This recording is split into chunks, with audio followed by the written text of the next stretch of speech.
We are here to bring you everything and anything surrounding Porsche. I'm Mike. I'm Aaron. And this is PCar Talk. All right, welcome to another episode of PCar Talk. I'm Mike. And I'm Aaron. And we are in St. Pete. This is Amelia Week, right? It is. So, I'm excited. Yeah, we'll talk a little bit about that. But first, I want to thank JRZ. Great sponsor of ours. Honored that they're sponsoring us because they're top-notch suspension. I know I say that every time, but I really do mean it. Mine should be arriving this week, actually. Imminent. Hours. So, depending on crunch time, I guess, you know, some people will probably see this stuff on TV, and I know a lot of that's cinematic, but this situation is a kind of a chip foose build. Oh my God, we are out of time. That's kind of like what's really happening, because it's supposed to arrive. When you listen to this, it'll be Thursday. However, it's supposed to arrive on Wednesday. We're leaving Thursday morning for Amelia. Mike likes to put our all of our mechanical friends in just in pressure situations. No, I don't. This shit has nothing to do with me. Like this is all on JRZ. Like, I will call them out on this. Now, to be fair, they were taking their time putting it together because they're building Pikes Peak's cars, so I'm not really throwing them under the bus. So little old me is definitely an afterthought, which I totally get. However, when I said I was bringing this car to Works, that kind of sped up the build process because they wanted to have the car displayed with the suspension at Works. So then they went into crisis mode to try to get it done in time. It is done. Yeah. It's already in air, but it's traveling transcontinental. It wasn't built, they're not built in the US, so it's coming from Europe. And overnight from Europe is usually 3-day shipping. So do we owe Batim like a shout out for slowing your stuff down? Is it? Yeah, right. Thanks, Batim. They're only trying to win at Pikes Peak. I'm only taking the car to Works to sit on a grass field. What's the problem here? What's the problem here? There shouldn't be any issues, right? No, but in all seriousness, want to thank them because they are really, really top notch and jumping through a ton of hoops to try to make this happen. I'm excited. Which doesn't have to. It's not for me. Like, this is actually more for them. I mean, the suspension was going to get on the car either way. I want the suspension on the car to exercise it in the mountains and on track and stuff like that. That's not going to be the sexy. No one's going to be standing around looking at it. Unfortunately, it's going to have all this juicy stuff, and it's just going to be sitting on grass. But that's fine. Be testing in that golf course area up the hill. Yeah, exactly right. And all these great Florida roads we have, right? But yeah, so a lot of straight line driving. But yeah, it'll be in the mountains very, very quickly. But yeah, thank you JRZ for jumping through hoops, making this happen. And yeah, I'm already sorry to the installers, but you know, they're good friends of ours, and he always busts his ass to try to do everything he can for me and us, and he's pushed some stuff around to make it happen, and still this is still maybe. This is a maybe. There'll be this is a follow up. You'll hear if it happened or not, because stay tuned for sure, because who knows, because it may not show up Wednesday, and if it shows up Thursday, well, guess what? We're already gone, and it's just going to be sitting outside. You have to sign for it? No. Okay. Which is nice, because I had to fill out these customs forms to not have to do this stuff. Yeah, you would have to do that because. So Chris hooked me up on that, so I filled out all this stuff, so I can actually be an importer now. Importer, exporter. Yeah. Nice. So. But anyways, thanks JRZ. If you're going to buy some suspension and you're going to do some real driving, please look into them. A lot of our friends are starting to buy their stuff, and we're getting a lot of good feedback from it. So definitely check that out. Update, we are at 100 members. Thank you for everybody that has made that cut, I guess, in a sense, meaning that you took the time and effort to sign up, because now we have a cutoff wall. New members, thank you, Brian K., Rob C., Andy S., and Todd M., all new members. And thank you guys so much for joining, and thank you all the other members that have joined. The only way the doors are going to open now is if somebody doesn't renew for whatever crazy reason, then they're out. And how do they continue to stay alert? How do they know? Like, why don't you explain that, since you kind of built it out? Yeah, I was trying to figure out the best way to accomplish it, and I think the easiest thing is we have a spreadsheet. It's an automatic spreadsheet we have, and so it's just a waiting list. Put your name in there, put your email, and as soon as something happens and the spot opens up, I'll throw it in the list, and you guys will see an email. Hey, you have a chance to get the spot. Will it go to their spam if it gets notified when it's time to sign up? It shouldn't, because we're using some cool email software, Okay. so it doesn't. So it shouldn't go in there. Okay, in the junk box or anything. So basically, just what he said. Go to the website. Still click on join the club. It'll show you where it says it's full.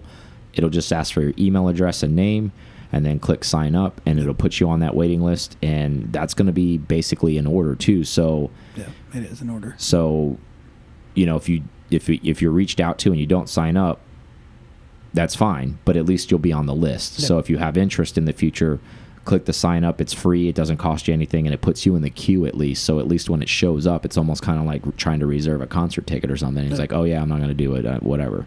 But thank you to the 100 that are there. Lots of cool stuff. Our rally's coming up very, very quickly. That's nearly full. So if you are a current member and you want to go on that rally, make sure that you lock in, because there's really only a couple spots left. Maybe 5 spots. I don't know. And I think of those 5, I think 2 of the new members that have signed up, they're going on that drive, and that's the reason why they signed up. So like even less than 5 basically slots left up. Maybe like 1 slot left. Yeah, 2 or 3 slots maybe tops. Maybe.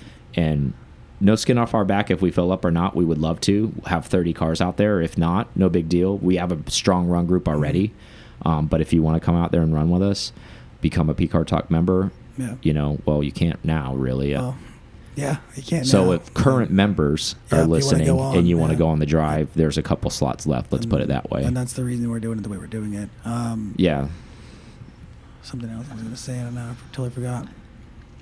But anyways, sign up if you can. Yeah, still get on the list. You never know. Like, for whatever reason, we do have some renewals coming up this summer. No one's a guarantee. So if they don't renew, you can get in. And the time we're going to cut the door off basically for the signups is July? July 1st. That's what I was going to say. Okay. Yeah, July 1st we're going to do the cutoff for the drive. For the drive. So yeah, so we have everybody dialed in, and that way we can reach out and see what everybody's bringing, all that kind of stuff. Okay. Yeah. So just sign up, get on the waiting list. Maybe between now and then, you got about 6 weeks. If somebody drops out and you get a notification, you have an opportunity to become a member and sign up for the drive if you have something like that is interesting to you. But want to thank everybody worldwide that are members. We know we have members everywhere. We have members in Australia, members everywhere. You know, U.S., Canada. Yeah, we're pretty strong in the U.S., but we have a lot of UK. Things. Yeah, I think Ireland was, for some reason, pulling in pretty strong. Yeah.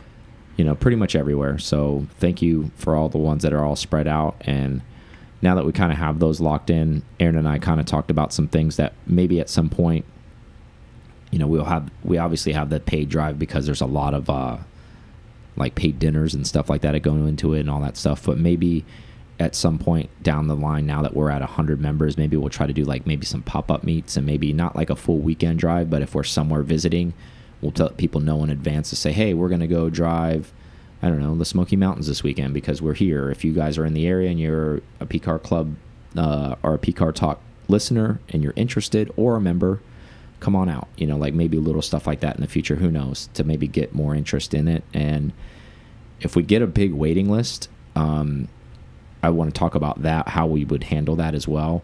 If we get a big waiting list, i.e., I don't know, 30, 40, 50 people sitting on it, because then they might be sitting there infinitely, right? So what we would do is send a mass email out to the current members and ask them if they feel comfortable letting more members in. So we're going to let the membership dictate whether they're going to let more in or not.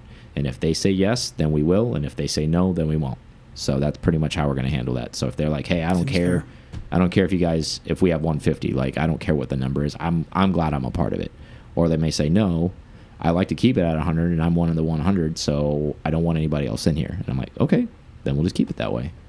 So it's no skin off our back. It's not like we're going to get rich if we let 30 more people in or if we let 50 more people in. No. We'd have to sign 20,000 people up to easily get wealthy doing this. So just to put that in perspective for the listeners, we ain't getting shit for this. Yeah, we might be a couple of ways to support, but outside that, I think our club probably will stay at 100. And I don't see. Actually, that's a good thing that you brought that up because I've been out of town a lot, and you've been doing a lot of back stuff on that. So if you are interested in helping us still, and not from a monetary standpoint, have you built that out yet, or what is coming? So what's coming is we're We've had Patreon, we just haven't really had it launched. But it's going to be launched, and we're going to have different tiers, and it's going to be you'll see all the monetary values. That's still kind of being worked out. But besides that, everything else is built up. It's pretty much ready to launch, and it's just a way to help us monthly. We're not gonna do the giveaways in there because that's reserved for the club thing, and that's just something. But there's still other things that they may get, exactly. depending on what level they give, right? There'll still be. We'll still if and when do you plan to launch that? We can launch it on Thursday. We'll make it an Amelia launch. Okay, so you will. So yep. Okay, so if you're listening to this, you can go to the website and you can. It'll be patreon.com/PCar Talk. So it's super easy. Okay. I'll send out an email for anybody on the list, and then if you're hearing it, then. But can they just go to pcartalk.com and get to it too, or they? Yeah. Okay, so it'll be on our landing page. Yep. They'll be able to see it. Okay, so you can There'll be a link. Okay, so just go to our page, and if you want to contribute, and then like Aaron said, there's going to be tiers to what you can what you contribute if you don't want to be a full-on member or get on the waiting list for that, but you want to help donate and like keep us alive essentially. And I say that in air quotes because you're not essentially really keeping us alive. You're keeping the show alive with paying for the monthly stuff and all that kind of things, like because it costs us, like we said before, what $200-300 a month to just run this shit and keep it on the air and pay all our fees and all of the other stuff that we got to do. But anyways, so Amelia is this weekend. It is. Amelia Island Concourse, if you're not familiar with that, that's essentially basically kind of like Monterey Car Week. That's just their concourse, but it's one of the concourses on this side. I'm just saying for the West Coast people probably never ever like they're too cool. They're too cool for school. They don't even leave the zip code, so they don't even know what the east of the Mississippi even looks like, let alone, East LA probably looks like. There's one state, it's California. If it's not by the water, they're not doing it. But anyways, so that's this weekend. I think one of the interesting things, if you're gonna come, you should. It is going to be warmer than it normally is. This event's usually held in March, but it's posted back because of COVID. We all get that, but I think everything's working its way back on track. I think this event will be on time next year. However, one of the cool things from a Porsche standpoint, because I know a lot of people aren't into all this Concours stuff, but I think they're getting a lot better at these concourses, at least this one, because this is the one we frequent the most. They do a lot more race car display stuff. They do a lot more like cool stuff other than the fuddy-duddy picnic basket bullshit that's on the cars that really turn people off. Other than that, not very De La Haye's or the very, very unique crowd. Yeah, it's like, oh, this is like a one-of-one Rucker Morrison that was built in Siberia and then brought over here, and then I put wooden wheels and shit on it, and now it's worth like $10 million fucking dollars. It's like, great, I never even fucking heard of this thing or seen a picture of it. Cool, man. Post-war. Like, who says it's worth that? Anyways, there's a 935 display, so they've gathered up all of the significant 935s that they basically could. I know there's still a couple of them out there that aren't going to be there because, obviously, due to timing and things have to be arranged, obviously, to ship these cars and get them displayed. So there's some that probably won't be there. I understand that. But some of the significant ones will be at this event, and they will be there on display. So if you're teetering on whether to go or not and you have a free weekend and you want to fly in or even driving distance, you probably ought to pop in. That's one good thing to see at the concourse if you're going to go to the actual concourse. Works Reunion is free to the public. That is a Porsche display. Of all just Porsches, any year, make, and model that's going to be on display. It's a pretty good amount too. I mean, I think they try to get, a few hundred. It's pretty healthy. Yeah, it's a good amount. And then Saturday morning, free to the public, is Cars and Coffee, which is a pretty massive event. That's a big it's not the normal Cars and Coffee because they also bring out not just people driving stuff, but some of the race car stuff. They pretty much take over like 9 holes of an 18-hole golf course filled wall to wall with cars. So if you can kind of fathom that in your mind, how much surface area that is, that's how many cars are at this Cars and Coffee. It's so many cars that there's a massive police force trying to navigate traffic to exit this event when it's done, and it sucks when you have to drive. When it's good and bad because you love being in it, but then you don't like leaving it. Yeah, because you're forced to leave because the concourse is on the same field, so they have to get all the cars off in a timely manner because they start loading the cars that Saturday for Sunday. So it'd be nice if they could stagger it out, but they don't. So they just flood the streets, which this is on an island. There isn't a lot of streets. So they're making you go opposite directions. They force you into like dead ends and you have to turn around. That's kind of a shit show. I will be honest, because, you know, we always go, we usually drive our cars and we park on the field. And then when you leave, it's a scramble to get the hell out of there and get to the lunch space before everybody else gets there. Yep. Or that part, I don't know how they can figure that out. I don't know if they'll ever be able to figure that out because it's just too much for the road. There's just only so many exits. That's the problem. Yeah, and they try to be respectful of the current traffic that's already existing. So it's a mess. So that's the reason you try to get like whatever you can as close to the Ritz. Oh yeah. Because if you don't, then you're like last out, and it's just everything. Gridlock, literally gridlock. But anyways, you know, I don't want to talk about the negative things about it. It is a really, really cool thing to see. Yeah. And the cool thing about this event is everybody thinks it's just the conch, but there's a lot of things leading up to it that are like super free. So something else that I guess, I don't know if Chris has directly put it together, but I know that they were doing like an 80s, 90s like hypercar. Oh, cool! I didn't know that. So yeah, nice. It's all the cool stuff. It's kind of what old Carfection just did. Nice. The Okay. GT1 oh yeah, very cool. Yeah. And also, there's a lot of like collateral cars that are there anyways, just like in the vicinity, not even being shown. Like there's a lot of good parking lot stuff to see. And secret news to any of the listeners out there, all two of you, but if you go to this event, the Ritz parking garage is the secret spot to go prior to the event. So meaning if you're there on Friday or Saturday, that's where they stage all of the race car shit and all the really cool shit, because the field they bring them on is right across the road. So that's where they basically hold them at. And you can walk in there. They don't care. You can walk in there, take pictures. Obviously, you want to be respectful. You're not going to lay on cars and any of that dumb shit, you know, car etiquette, obviously. Yeah. But that's some really cool stuff to see in there, because we've gone in there many times knowing that. And one year when they had the Martini display, all the Martini cars were down there together.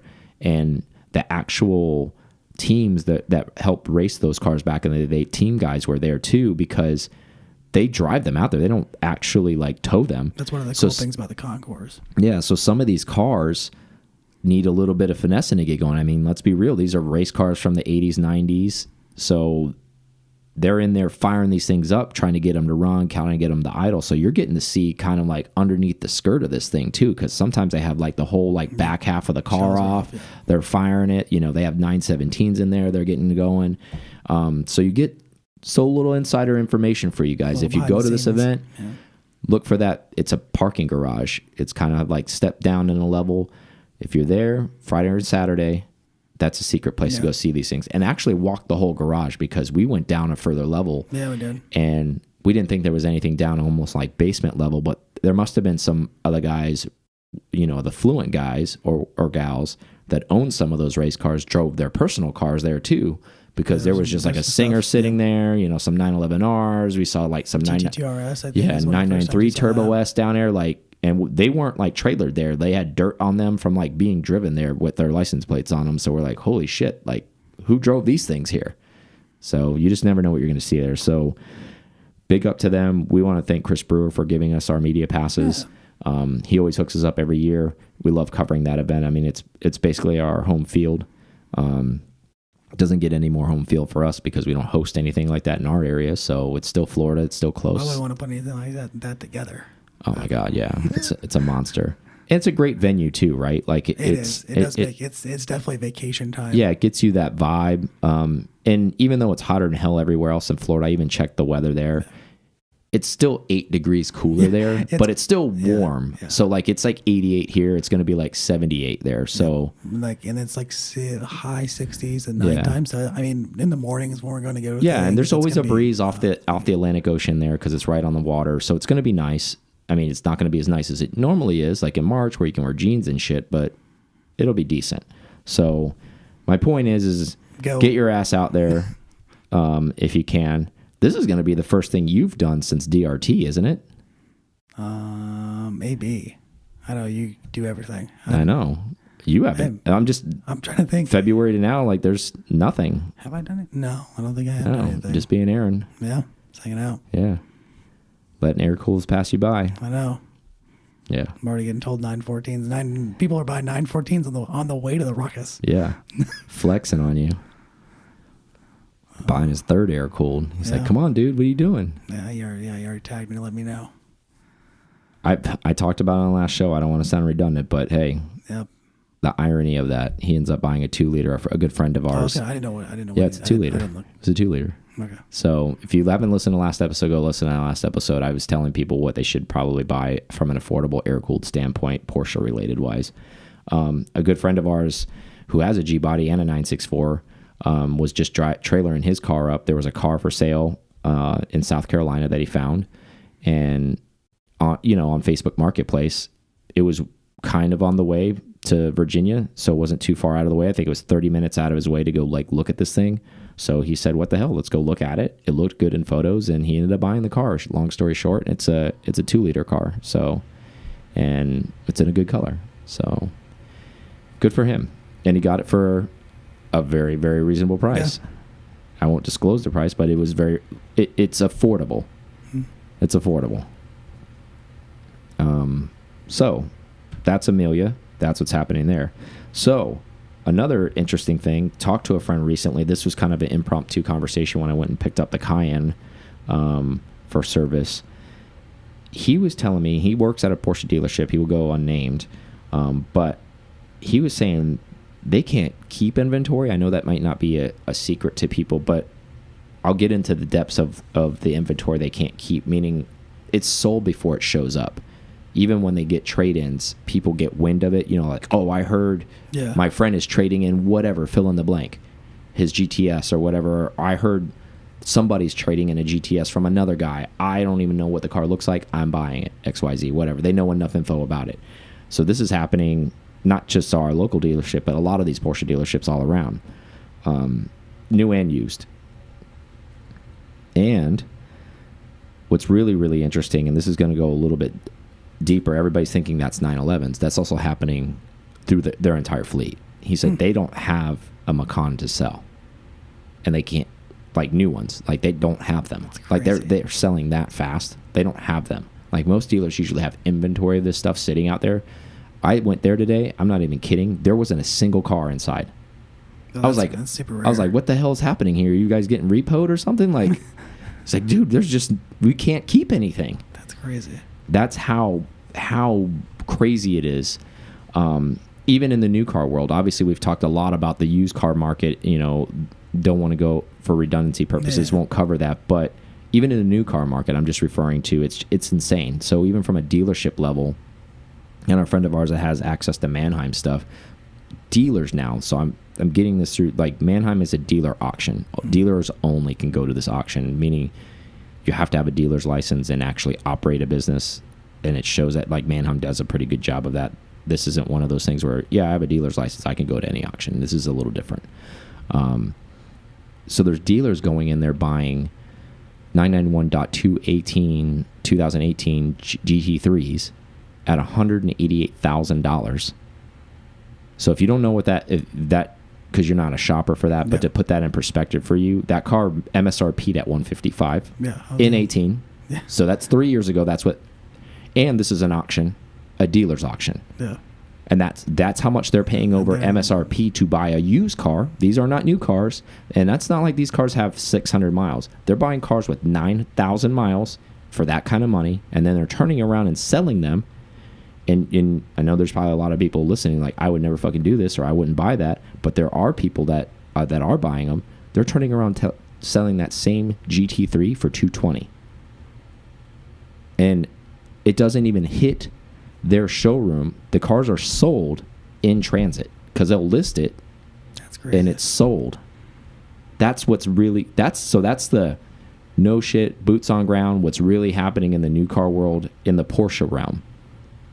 So he even went to the depths of telling me some kind of like inside stuff about how things work, or at least with them personally, and at their dealership. And it's kind of normal for all dealerships to operate this way. They're not any different. They're not one of these like special ones that do any of this crazy bullshit. So to put this in perspective, new Cayennes and Macans at MSRP back before all of this crazy buying stuff started.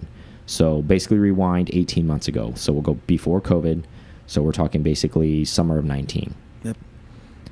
If you were to go buy a Cayenne or Macan at list, MSRP, you could walk in there if you were going to buy that car and get 7 to 9% discount off the price. That was commonplace for an SUV, Panamera, any of that stuff. Just like, to move the car. Get it out of there. Yeah. That's how much wiggle room they have to still make profit, I guess. And that's common practice. Was across the board, all Porsche dealerships. So that's like 2019 timeframe. Additionally, non-GT 911s during that time frame, you could probably get about 5% off on the car, whatever the MSRP, whatever the sticker. And like I said, non-GT cars, basically a base Carrera, Carrera S, 4S, whatever, Targa, any of that stuff, the new stuff. You could get 5% off MSRP. Most dealerships would work within that parameter to sell you the car. Yeah, because they want to make. Because they want to move the car. They want to move the car. Yeah. Because obviously they have a monthly thing where they need to move cars every month. They can't let cars sit. And 5%, I guess, is built in for them to still make profit. So now, Cayennes, Panameras, Macans, no discount, full MSRP ask. If you're not buying, there's somebody who's already bought it behind you. Like, you don't even get time to think about it. That's what he was saying. That's crazy. And he says it's actually causing a real dilemma, though, because the people that continue to buy an SUV every couple years, they're used to this practice. So that this year when they were buying, if they fell on this year to buy them, they had to have that conversation with them because they're used to getting their 7 to 9% because they're used to that. That was the practice. So now they're paying full MSRP, and he was saying they have a lot of clients that they're really are pissed off because they're like, may not be getting one because they waited. Exactly. But if they're a repeat customer, if they get a new car every 3 years or whatever they do, a new Cayenne or Macan or whatever, they're kind of like shocked a little bit because they're not getting their little treat of 7 to 9% or whatever off their Macan or whatever. And then to compare the 911, remember I said the 911 was 5% off, right? So now 911s, the 992s, not only is it MSRP, across the board, he says it's 5% up on MSRP, even for a base or an S. No matter what it is, it's 5% above MSRP. Are they doing it? Is it just because they will have something to offer, try to like? Because that's how high the demand is, and they can do it. Yeah. And they can do it. Okay. And it's not one of those things where that, at least from his explanation, and there's a lot of people out there like, oh, they're just trying to fuck people. Maybe yes, maybe no. It could be one of the things too, at least from him. Yes, they're trying to make some more money off people. Why not, right? It's a hot market. But on the flip side of it too, he's like, we're actually hoping to deter some people. That's what I was getting at. But there's so many people in queue behind the person who's not interested, it doesn't matter. So if you're thinking about buying a new one, just be prepared for all that. That's why I'm giving you this information. And it's not just the 911. You heard it for on any of those cars. You're paying full MSRP now. You're not getting a discount. And then the final thing I'll say before we go on a break. So he gave me an example, and this isn't just like salesman bullshit talk because we're actually friends. And he was telling me there was a client of his. It got delivered his 992 earlier this year. It was a Carrera S, nothing crazy.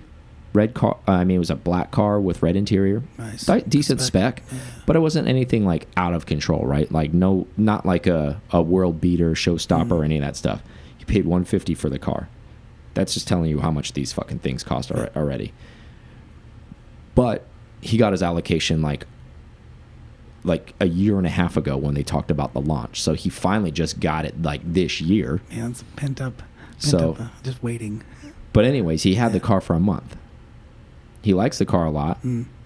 Drove the car probably, I think he said 2,000 or 3,000 miles. Got offered $175 for that car. He sold it to the guy who offered him $175 because right now you can't even get on a waiting list to buy a new one because that's how deep it is right now. Like he was telling me, he's like got clients that are sitting and waiting for the new Turbo S. He's got 30 guys, 30 for Turbo S, just for him, waiting for Turbo S's. Man, well, Porsche in any spec, Like they don't even want to pick the specs; they just want one. Porsche's got to find like a bank. I'm like, I need a place to hold all this money because. Well, what they're doing is, I mean, it's part of the market, obviously, because obviously a year and a half ago they're still making cars, right? There wasn't this frenzy before. It may not have been to the level of production they normally do. Yeah, but I couldn't imagine it's that far off where this COVID stuff put blood in the water all across the board on everything. Classic Porsches, new Porsches so that's my wrap up on this. The point of this is the new car realm. As much as we talked about the air-cooled market, all the used car shit that's going on Bring a Trailer, the new car market is just as nuts. If you're over there and wanting one of those new cars, I'm already telling you something you already know because your dealer's probably already told you there's no fucking way. As we're speaking, something else just got sold. Yeah, no, the waiting list like it's just there's just nothing. There's just nothing out there, really nothing out there. And he was saying, and I know this isn't like uncommon, but he was telling me like this is an outlier story, but this is a legitimate story. He was telling me that there was a guy who offered to pay $200,000 over MSRP on a 992 GT3 to be bumped up on the list just to try so he was willing to pay 200 over. So essentially, because after you spec that car, it's almost 200. So he was going to pay 400 grand for one because he wanted one so bad. Well, if you can get bumped up the list. But they didn't, but because they don't do that shit. It doesn't do them any good. So, the answer was no. But other dealerships, everybody has different practices. There's some places that probably would have taken that.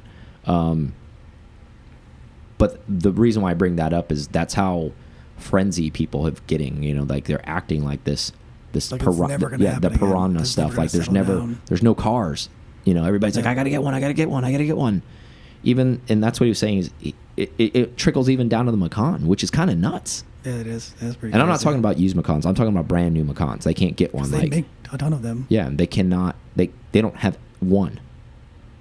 And they move a lot of cars, and they don't have a single one.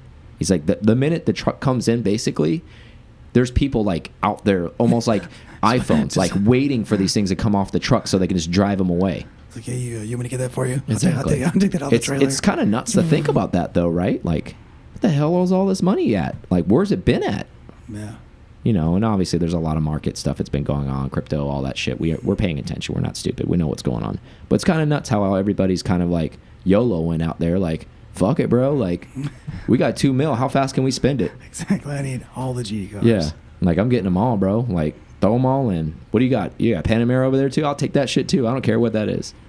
Exactly. I'll buy 6 of those cars just so I can get my GT allocation. Whatever it takes, man. Yeah, I don't care. I'll buy $500,000 of Porsches that I don't want just so I can buy the one that I do want. Maybe that's the real cause. Is like everybody's really it's the GT buyers that are going ape shit, causing the rest of this market just to be crazy. Yeah, it could be. Because I need on this. Well, if you want on the list, you need this car, this car, this car. Exactly. So just buy them up. All right, let's take a quick break and we'll come back. Thank you guys listening to PCar Talk so much. We appreciate you guys so much. I can't say that enough. Everything we're doing is trying to bring the community closer together. We definitely appreciate that. Also, when you go onto YouTube, if you could subscribe, maybe pass it along, make a comment. We really appreciate that. Now back to the show. All right, we're back from break. So, Porsche's expecting the current RSR to compete in the 2023 season. Okay. So they're saying all the way to the end of that season. So the GTE, that's great for Porsche fans. So they're already committing to 2 more years essentially of racing that car. As we know, their factory team is not racing that. They mean the support for the teams that have purchased that car because there's 10 teams essentially out there already, meaning including GTE and WeatherTech and all that stuff like that. So that's really great for all of us because as things are starting to come back to normal, I think racing is going to come back to normal, and I think the paddocks are going to open back up. So essentially, we're essentially going to see the non-factory Porsche team, but they are the factory Porsche team and the GTLM WeatherTech car. I know it sounds confusing, but the point is they're still competing in GTLM. You're still seeing the RSR. It just has the WeatherTech livery on it. And then you're still going to see all the other teams that are supported by Porsche, like Wrights Motorsports, the PAF team, all those other teams that I didn't mention that are racing. We know you exist. Sorry I didn't name you. But they're out there doing their thing too. Hardpoint. Hardpoint. Yeah. Team. So the point is really, really good news for all Porsche fans that enjoy racing. So we're going to get to continue. If you either go to the track or watch at home, you're still going to see the car on track for at least 2 more seasons. And it'll probably carry in. And those GTE teams will probably, I don't want to say never go away. There'll always be some string of GTE teams running the GT3R because that's the car they run. Not the RSR, but they run a form of it. So you're still going to see them competing at that level. And then by that time, you're probably going to be seeing Porsche's hypercar competing in whatever LMDH category that fits into. So that's also going to be exciting. So there won't be any lag time is what I'm getting at. So that's great news for everybody. Just that's kind of like FYI, and you're welcome. Do you think Porsche snatches all their factory drivers just all of a sudden like, yeah, it was a good run, boys. We're doing something in the hypercar. Oh, 100%. 100%. Whatever it takes to field that team, whether it be if it's Le Mans, you need 4 drivers, so then they'll call up on their backup. But like when you have shorter stints, like when they only run 3 guys, like at Sebring or whatever, yeah, I think that's exactly what's going to happen. And I think there's going to be people that are on the car no matter what endurance race they're in, and then there'll be guys only on the team when they run the longer endurance races. Like alternate, man. So we'll see how the chips fall out once this thing gets announced. And basically, if you don't know, Porsche's pretty much just watching all these guys, how they operate and how well they all do before they make their decision in 2 years. They don't need to make one really early and give somebody basically something they don't have to continue to work for. So they're kind of still pushing these guys, and they're saying, hey, you're dang on the carrot, constantly being evaluated. We'll see what happens, so everybody's kind of on the bubble. So GT4RS, not a secret that this car is coming out, but also has been spied again with a little bit different camo and a little bit of different odds and ends on it. And what I mean by that is if you look at this, you just go on the internet, take a look, it's all over the place. But the interesting thing that I took away from seeing the newer car, there's this ram air area in the quarter windows, kind of like race cars have. It goes straight into the engine bay, so this thing's mid-engine, obviously. So right behind the passenger and driver door, that Cayman quarter window is not existent. There's a hole, like grabbing air, essentially. This could be to throw people off. This could be actually actual design. I don't know. It sounds like a club sport is what it sounds like. But if this is what the RS ends up looking like, that's going to be really badass to have a street car that has that like effect. Oh yeah. I think it's pretty rad. I love seeing people do that when they do plexi, and they do that to their 911s, obviously aftermarket, and they ram that in there. Or it'll be Euro. Well, they're using air for that. Like there's two reasons people do that. Some people do it for brake cooling. Some people do it for engine cooling. It just depends. So do you think we'll get that here in the States? What? This side, the rear quarter ducting. Do you think this is going to be a thing? Or, I mean, I don't know what they're going to make out of. I don't know. I'm sure it's carbon, but who knows? That'd be cool. Yeah, I mean, we would have to get it. If it's part of the GT4RS geometry, it would have to be part of the car. Like, that's not something that could just be eliminated and just because you're changing the entire design of it. Because that's aero. Yeah. So if it's either cooling brakes or if it's cooling the engine, you're doing a whole different fucking car now, like for a different market. Like it's not just like, oh, we're putting another particular filter on. Like that's massive fucking engineering change if they don't use it. Swan neck solved everything. Anyways, the car is supposed to be 500 horsepower. Oh wow! But the interesting thing about this is base price on this thing is supposed to be 130. So it's pretty not like for the GT world to get a GT4 RS for 130. Obviously, if you do poverty spec on it, and if you can get one, first of all, obviously if you can get one, allocation for one. But if you can actually legitimately get one for that, that's a pretty stout car for not that kind of money. I told you earlier what somebody paid for a Carrera S 150. So do we think they're still going to do a Carrera S derivative motor, the 4-liter? Is that what people are speculating? Do you think they're going to do something special for the RS? I think it's going to be a GT motor. I think it's going to be a GT motor. I think so. I agree with that. Because why not at this point? If they're throwing the RS badge on it, I think there's going to be a GT motor in this car. I don't think it's going to be some derivative of anything. I think it's going to be a 4-liter. Yep, it's going to be their GT car. motor. Basically, it's going to be the GT3 motor and sitting in the center of this car. If it's going to have 500, then just go there. Yeah, basically. I mean, because the new one, the 992, is supposed to be bumped up a little bit in horsepower, meaning the GT3. So essentially, if you can kind of like wrap your head around this is like a 2018. Detuned. No, it's a 2018 GT3 4-liter motor going into this car. Man, you're over there chugging water. You don't say nothing, but you got a dry mouth, huh? I don't know what it is. Jesus Christ. Anyways. I think it's going to be a GT motor, and and obviously that's a speculative price. This is just journalists talking, basing things around what pricing is currently for the GT4, what scale on an RS would cost normally on a bump up. So they're thinking a base one would cost around 130. Don't hold me to that. This is just kind of if you can actually get one of these for that, I think you're getting. This is probably the steal. Yeah. I mean, of course, they're all going to be spoken for. Yeah. I mean, anybody, they can't. Let's put it this way: they can't make enough different kind of GT cars because there are so many people that miss out on the one that they wanted. So they're offering them all. I mean, you think about it; they have this like slew of them. They're like, okay, you didn't get the Spider. Sorry, you didn't get the GT3 allocation. Yep. I got a GT4RS allocation. I'll get you into that one, because you got a client who spent $500,000. He wants something special. Yeah. So who knows? This might be the offering for all the people who don't get the 992 GT3 allocation, but they are a preferred customer. So maybe they'll throw them a bone with the RS and give them an option for that car. I don't know. Maybe. I don't know. I don't know how the inner workings on that work. That's all at the dealership level, where they get into the finite details of screwing people over and pinning them against each other and all that other really jazzy, shady system. Shit that goes on there. It's an ugly ass game.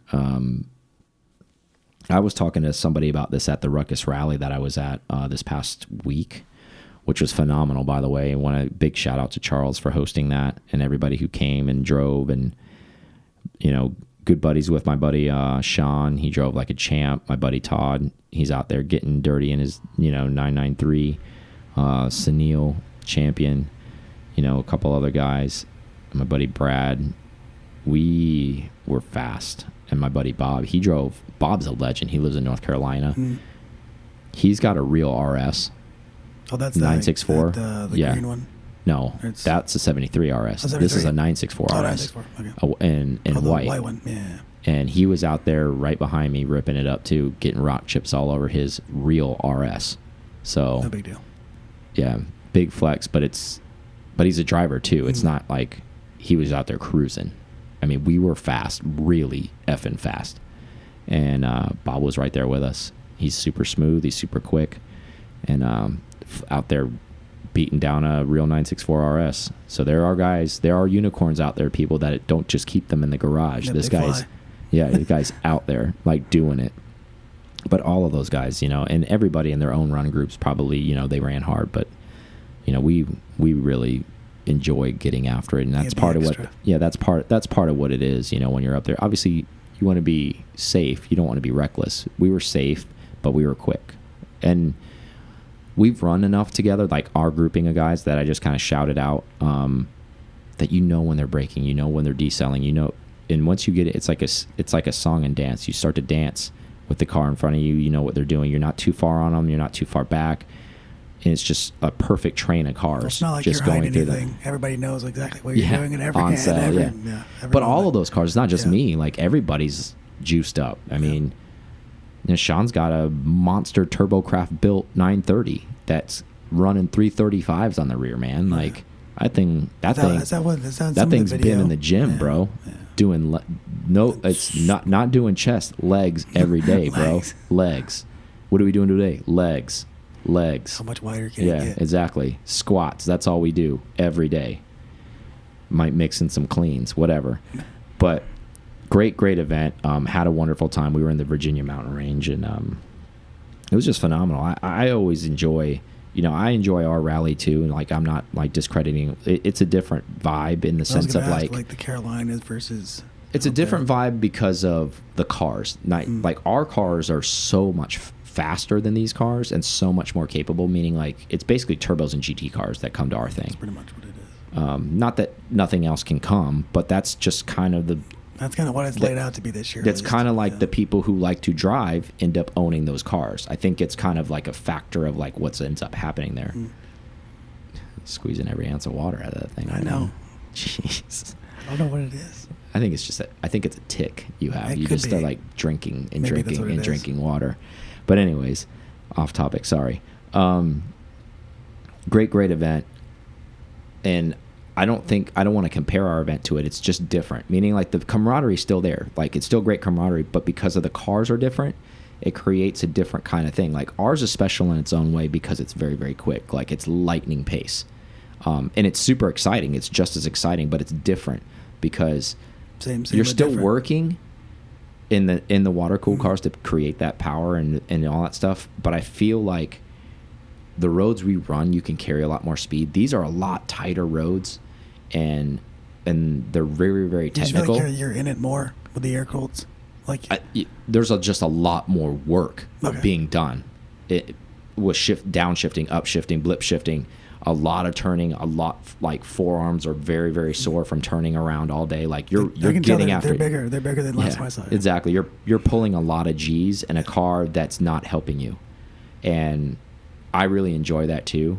But I enjoy both. So I guess for what I'm getting at is I enjoy both. It's just I enjoy rallying, I guess. Yeah, he does. Our Triple Eights. They're awesome. Yeah, phenomenal. Very sticky.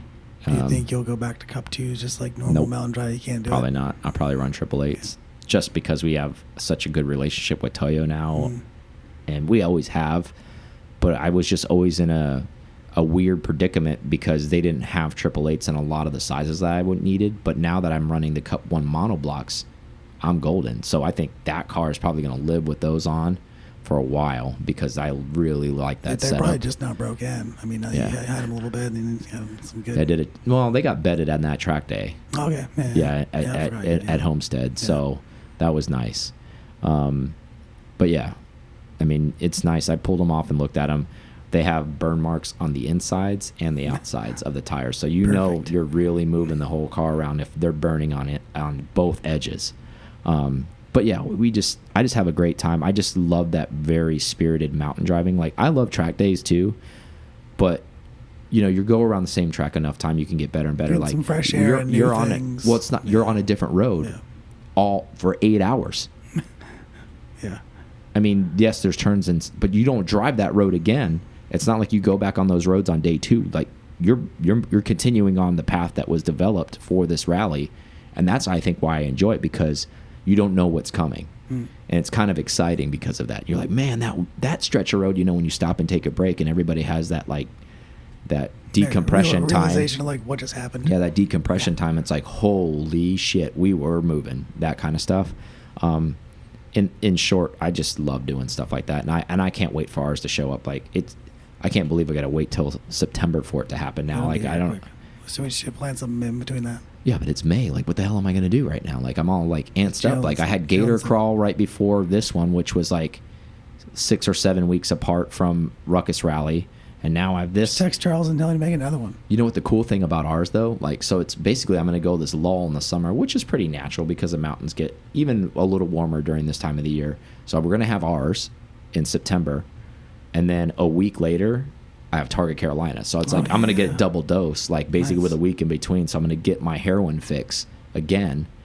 So I'll be in the air-cooled car after our water-cooled rally. So I'm just going to be like all juiced up, like, and then I'll be waiting again. Which I think Gator Crawl's moving to February, so I won't have to wait too long. But then they'll be in the winter lull and whatever. Anyways, but they're great. If you guys have never done one before, try to sign up for one of these things. Not the ones I'm telling you, not that because I don't want you there, because there's a lot of secret squirrel shit going on with this stuff, but those ones. But there's tons of other rallies that are very public, and I don't want to advertise for them because they don't give a shit about us, but I'm just saying if you find them, go participate in them. If you've never been on them, go see if you like it. It may be for you, may not be for you. I enjoy them. I like them.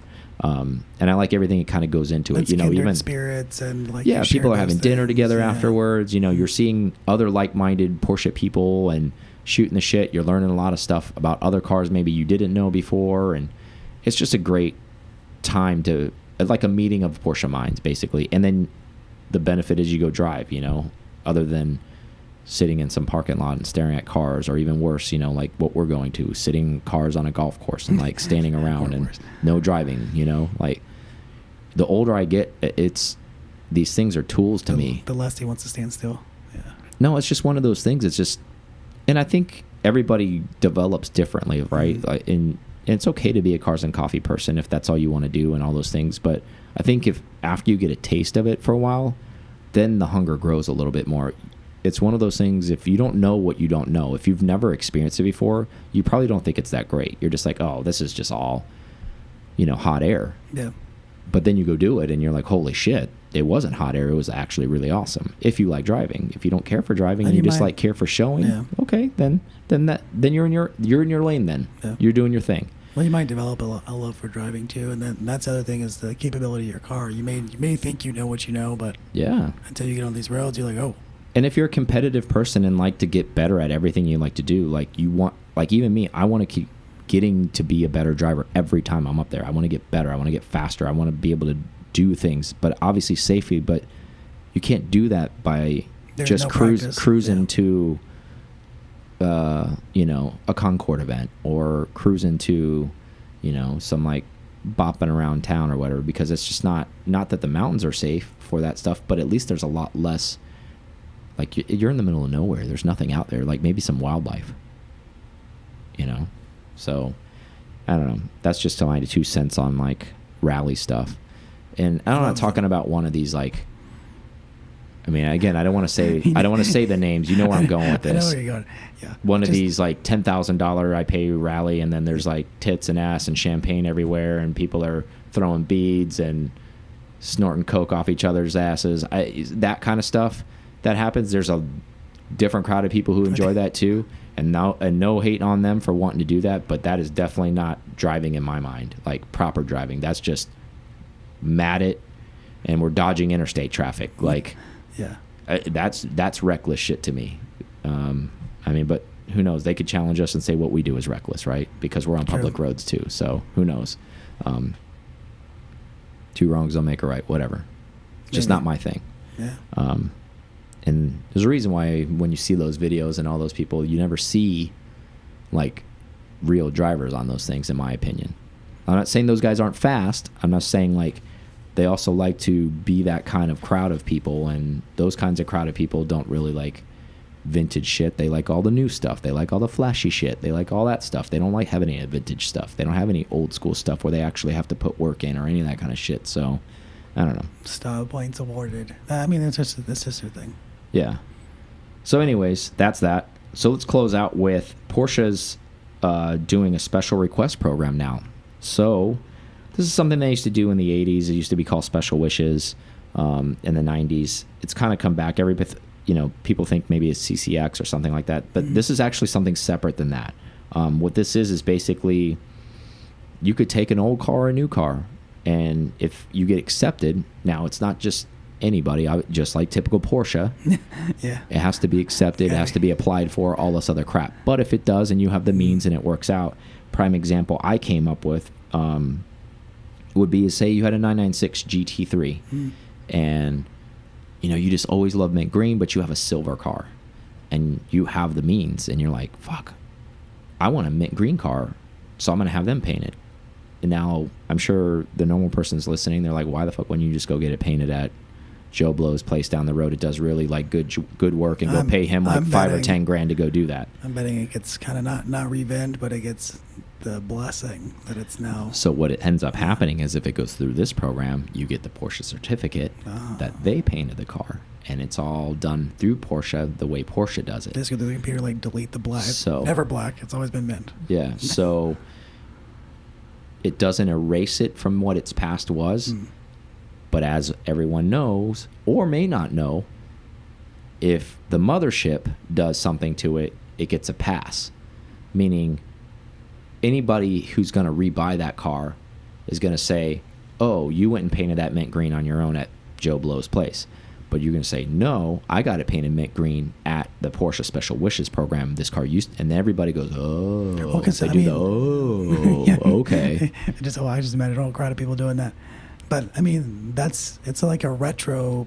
Well, that part is a retro like PTS option. Yeah. Like back in the day. They made Exactly. that And I'm only option. using this is one example. Like they can do new vehicles too. Say you bought a 992 and you bought it because we talked about the Frenzy earlier, and it was just the only thing you could buy, but you hate the fucking color on it. It can go there and get changed too if it's brand new. It just got to get it. It has to get accepted.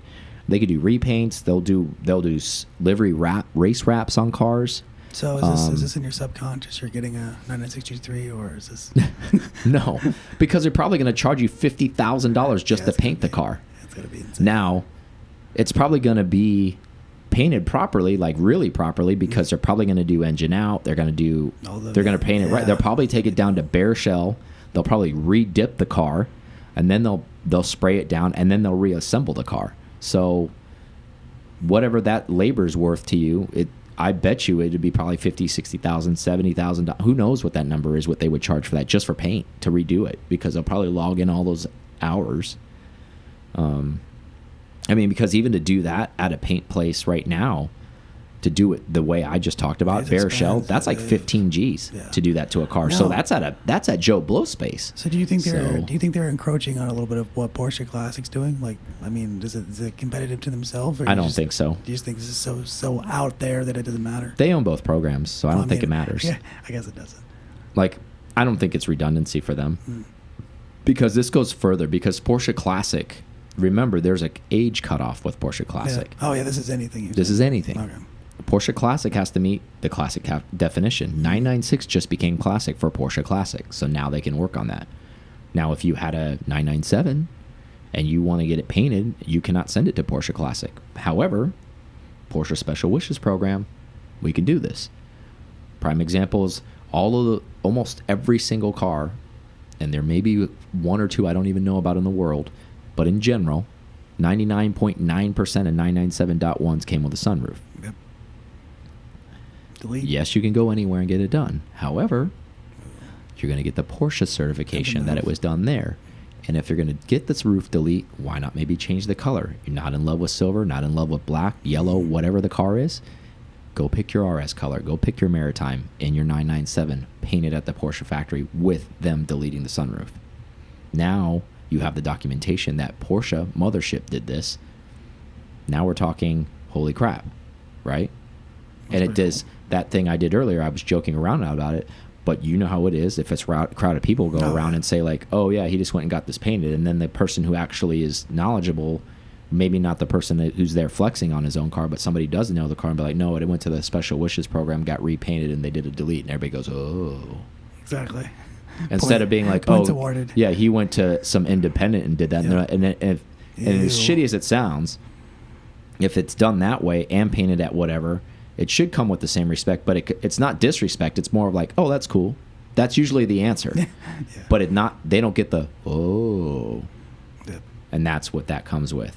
Whatever that's worth to you, if you ever plan on reselling it, or if you're just one of those, I don't know, like in between the lines type of person who really wants all of that stuff done at the mothership. Now this program exists. Somebody just loves blue, and everything you own is going to be blue. And this isn't limited to one specific car. I use 2 GT cars as an example. Like if you're a Cayenne fan and you want to build your special Trans-Siberian one that they never built, they can build that for you too. If you want to do this is the basically your imagination is your limit here with this this program that they're developing. That's pretty cool. If you want to take a 997 Carrera S and turn it into a speedster, they're not going to call it a speedster, but they're going to make it a speedster for you if you want. That kind of shit. Just break out the Sawzall. Yeah. Yeah, that's what I'm getting at. Yeah. Like this goes to those lengths. You can go down that rabbit hole if you have the funds and the means and the imagination to do this stuff. But that's good food for thought for anybody that has the money and that's buying used stuff these days. Like just go buy whatever and then pay up. Yeah, exactly. Like you said, if you're a diehard early GT car fan or whatever, or if you were a 997 fan, you just love those body lines of a GT car and you really hate that this sunroof, and you could go get it done anywhere, but you're like, it's always going to be something I did to it and it's never going to be that special. And if you're there anyways, and they're kind of one of those like, well, if you got to doctor the roof, you got to repaint the roof anyways, why don't we just repaint the whole car? And now you go down the slippery slope, and Porsche probably saw a gap for this, and why not, right? Take your money. So if you have the money, they'll take it. Basically, yep.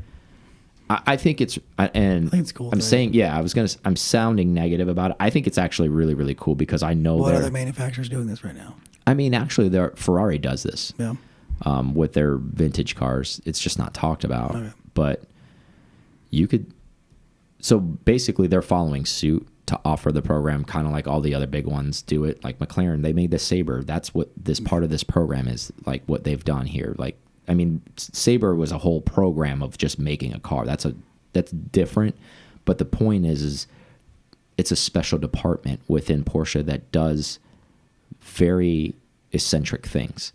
Like, basically, there is no pie chart of things that they can do. It's an open blank check of ideas. It's the Black Ops world of exactly, Porsche. Where they're just like, whatever you want to do, man. Yeah. However you want to do this, we can do this. That's cool. So it's basically, if you have the means and you have the desire, this program is out there now for you. So I think it's really rad that they're doing this. I'll never be a part of it, but I hope I get to see something that comes out of there. I'm sure they'll blast it all over social media if the client will let them. Obviously, they're very respectful of that kind of stuff too, if they don't want it shown. But I'm sure we'll see some cool stuff that comes out of there. Yeah, I'm excited about that. I mean, hell, they could build you a Safari if you wanted to. That's, wow. Little factory Safari. Yeah. So think about that. I mean, it probably cost you $400,000, but hey, it's from the factory. Yeah, exactly. But I don't have anything else. Hopefully we'll get a couple guests. I think we have a couple ideas for guests at Amelia Island. We always do, and then there's always kind of some spur of the moment. We didn't realize that they were going to be there, and we try to wrangle them on the show, and we're going to do our best for you guys to get them on the show. So we'll see you next week. Yep, see you guys. Bye. Thank you so much for listening to this episode of PCar Talk. Connect with us on Instagram at PCar Talk or online at PCarTalk.com.